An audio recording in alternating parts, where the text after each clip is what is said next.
Welcome back to clean news Rajasthan. चलिए देखते हैं राजस्थान की 15 फटाफट बड़ी खबरों को। 20 फरवरी को राजस्थान आएंगे अमित शाह, बीकानेर में कार्यकर्ताओं से करेंगे बात। गृह मंत्री अमित शाह 20 फरवरी को राजस्थान आएंगे। जानकारों के अनुसार अमित शाह का यह दौरा लोकसभा चुनाव 2024 के मद्देनजर आयोजित किया जा रहा है। बताया जा रहा है कि अमित शाह राजस्थान पहुंचने के बाद बीकानेर में कार्यकर्ताओं से संवाद करेंगे और राजस्थान में लोकसभा चुनाव के लिए प्रेरित करेंगे। वहीं 25 फरवरी को उत्तर प्रदेश के उप मुख्यमंत्री केशव प्रसाद मौर्य भी राजस्थान में लोकसभा चुनाव के सिलसिले में शिरकत करेंगे। लोकसभा चुनाव लड़ने से गहलोत और पायलट का इनकार। लोकसभा चुनाव 2024 को लेकर कांग्रेस भाजपा में सरगर्मी तेज होती जा रही है। जैसे जैसे चुनाव नजदीक आ रहे हैं, उम्मीदवारों को लेकर मंथन तेज होता जा रहा है। अब खबर आ रही है कि राजस्थान लोकसभा चुनाव में अशोक गहलोत और सचिन पायलट ने लोकसभा चुनाव लड़ने से इनकार कर दिया है, जिसके बाद ये सवाल उठ रहा है कि अब कांग्रेस प्रदेश की 25 लोकसभा सीटों पर बैलेंस कैसे बिठाएगी। आपको बता दें, पिछले 2 लोकसभा चुनावों में कांग्रेस के हाथ एक भी सीट नहीं लगी है। दोनों ही चुनावों में बीजेपी ने बाजी मारी थी। किसान आंदोलन को लेकर बोले सचिन पायलट। कांग्रेस के दिग्गज नेता और राष्ट्रीय महासचिव सचिन पायलट ने बुधवार को कहा कि किसान केंद्र सरकार की जिद है और उसके अड़ियल रवैये के कारण एक बार फिर से आंदोलन कर रहे हैं, क्योंकि वह उनकी समस्याओं का समाधान नहीं कर रही है। उन्होंने कहा कि कांग्रेस पार्टी ने मंगलवार को छत्तीसगढ़ में घोषणा की है कि हमारी सरकार बनने पर न्यूनतम समर्थन मूल्य यानी एमएसपी को एक कानूनी प्रावधान बनाएंगे। कांग्रेस पार्टी ने एमएसपी को सरकारी जामा पहनाकर लागू करने की औपचारिक वादा किया है। डिप्टी सीएम ने कहा, प्रदेश में बजट को लेकर सभी खुश हैं, अंतरिम बजट में बहुत कुछ दिया। डिप्टी सीएम दिया कुमारी ने कहा कि युवा मोर्चा की ओर से रक्तदान शिविर का आयोजन किया गया है। रक्तदान शिविर में महिला पुरुषों ने बढ़ चढ़कर भाग लिया। इस तरह के कार्यक्रम करते रहना चाहिए। प्रधानमंत्री नरेंद्र मोदी से प्रेरणा लेकर समाज सेवा वाले कार्य कार्यकर्ताओं की ओर से किए जा रहे हैं। दिया कुमारी ने कहा कि प्रदेश के बजट को लेकर भी सभी लोग खुश हैं। प्रधानमंत्री और मुख्यमंत्री के काम को देखकर सभी लोगों में उत्साह है। यह तो लेखानुदान था, लेकिन हमने संकल्प पत्र के अनुसार अंतरिम बजट में प्रदेश को बहुत कुछ दिया है। जुलाई में मेन बजट आएगा, इसमें भी बहुत कुछ प्रदेश की जनता को मिलेगा। राजस्थान में राज्यसभा चुनाव के बीच ईडी ने की छापेमारी। खनन बजरी माफिया मेघराज सिंह के ठिकानों पर बुधवार को प्रवर्तन निदेशालय का छापा डाला। राज्यसभा चुनाव के बीच एकाएक प्रवर्तन निदेशालय की टीम ने दिल्ली, जयपुर, उदयपुर सहित कई ठिकानों पर कार्रवाई जारी की। इसके अलावा ईडी ने टोंक, सवाई माधोपुर ऑफिस और साइट पर रेड की है।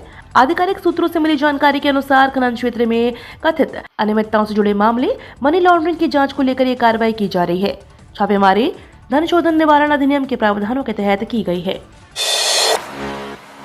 राजस्थान के सोने की खजाने की अब होगी नीलामी। राजस्थान की धरा अब सोना उगलने की तैयारी में है। मुख्यमंत्री एवं खान एवं भूविज्ञान विभाग के मंत्री भजनलाल शर्मा के नेतृत्व में राजस्थान की माइनिंग विभाग 1 माह में ही नया इतिहास रचने जा रहा है। बांसवाड़ा के भूकिया जगपुरा में प्रदेश की पहली सोने की खानों की नीलामी की युद्ध स्तर पर तैयारी की जा रही है। सोने की 2 खानों की नीलामी की आवश्यक औपचारिकताएं पूरे होने के साथ ही करीब 1 माह में ऑक्शन के लिए भारत सरकार के ई पोर्टल पर निविदा जारी कर दी जाएगी। राजस्थान हाई कोर्ट ने की सूर्य नमस्कार के खिलाफ दायर याचिका खारिज। राजस्थान में भजनलाल सरकार को बड़ी राहत मिली है। राजस्थान हाई कोर्ट ने सूर्य नमस्कार के खिलाफ दायर याचिका को खारिज कर दिया है। हाई कोर्ट ने कहा, याचिकाकर्ता पंजीकृत संस्था नहीं है, ऐसे में उसकी याचिका पर सुनवाई नहीं हो सकती। सुनवाई के दौरान अदालत ने पूछा कि याचिकाकर्ता संस्था अब कब पंजीकृत हुई थी। इस पर अदालत को बताया गया कि संस्था का पंजीकरण नहीं है। इस पर अदालत ने याचिका पर सुनवाई करने से इनकार करते हुए प्रारंभिक स्तर पर ही खारिज कर दिया। जस्टिस महेंद्र गोयल ने आदेश राजस्थान मुस्लिम फोरम की याचिका पर दिए हैं। इसके अलावा अदालत ने काशिफ जुबैरी की ओर से इस मामले में दायर याचिका को सुनवाई 1 मार्च तक टाल दी है। भजनलाल सरकार पर बड़ा फैसला। राजस्थान में भजनलाल सरकार ने बड़ा फैसला लेते हुए बिजली कंपनियों और विभागों में कार्यरत अधिकारियों और कर्मचारियों को प्रतिनियुक्ति को निरस्त कर दिया है। ऊर्जा विभाग ने आदेश जारी कर दिए हैं। ऊर्जा विभाग द्वारा जारी आदेश में कहा गया है कि 14 फरवरी 2024 तक सभी विभागों के अधिकारी लौटने की स्थिति से अवगत कराएं, ताकि ऊर्जा मंत्री को वस्तु स्थिति से अवगत कराया जा सके।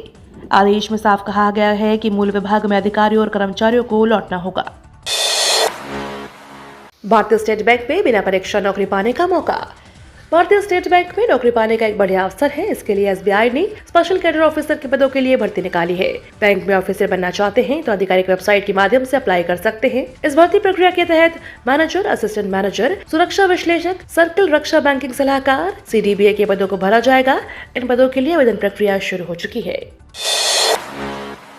राजस्थान में मौसम विभाग ने सर्द हवाओं के साथ किया बारिश का अलर्ट।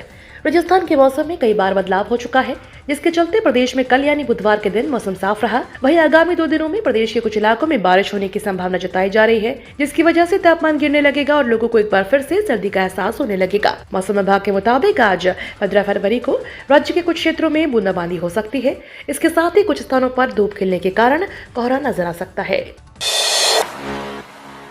जेईई मेन में परफेक्ट स्कोरर आदित्य की मां की स्टूडेंट से अपील। जेईई मेन पहले सेशन में 300 में से 300 अंक लाने वाले छात्र आदित्य से ईटीवी भारत ने खास बातचीत की। इसमें उन्होंने अपनी सक्सेस के बारे में बताया। इस दौरान आदित्य की मां ने कहा कि दिमाग में गलत स्टेप उठाने का ख्याल आए तो एक बार पेरेंट्स का चेहरा सोच ले।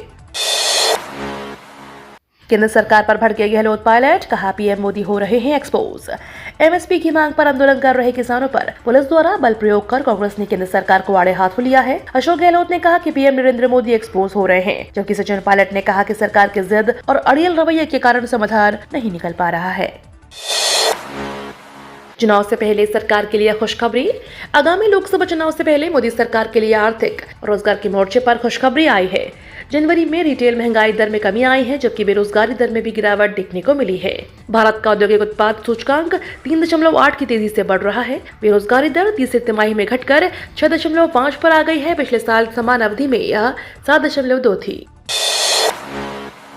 पीएम मोदी ने अबू धाबी से पहले हिंदू मंदिर का किया उद्घाटन। पीएम मोदी ने यूएई में बुशासन-वासी श्री अक्षर पुरुषोत्तम स्वामीनारायण संस्था मंदिर का उद्घाटन किया। इस दौरान उन्होंने विशेष पूजा अर्चना में हिस्सा लिया। आपको बता दें, अबू धाबी में पत्थरों से बना पहला हिंदू मंदिर है। इसको लेकर लोग इतने उत्साहित हैं कि मंदिर के बाहर मोदी मोदी के नारे भी लगे। अबू धाबी के बाद अब इस मुस्लिम मुल्क में भी बनेगा मंदिर। मुस्लिम देशों में प्रधानमंत्री मोदी की पैठ पड़ रही है। यूएई के बाद अब बहरीन में भी मंदिर बनाया जाएगा। बहरीन सरकार की ओर से मंदिर के लिए जमीन पहले ही अलॉट की जा चुकी है और अब निर्माण शुरू करने की औपचारिकताएं भी पूरी कर ली गई हैं। इसके लिए बीएपीएस ने पीएम मोदी और बहरीन क्राउन प्रिंस को धन्यवाद दिया है। ये तो थी राजस्थान की बड़ी खबरें। रोजाना सबसे पहले अपडेट पाने के लिए क्लीन न्यूज राजस्थान को अभी सब्सक्राइब करें।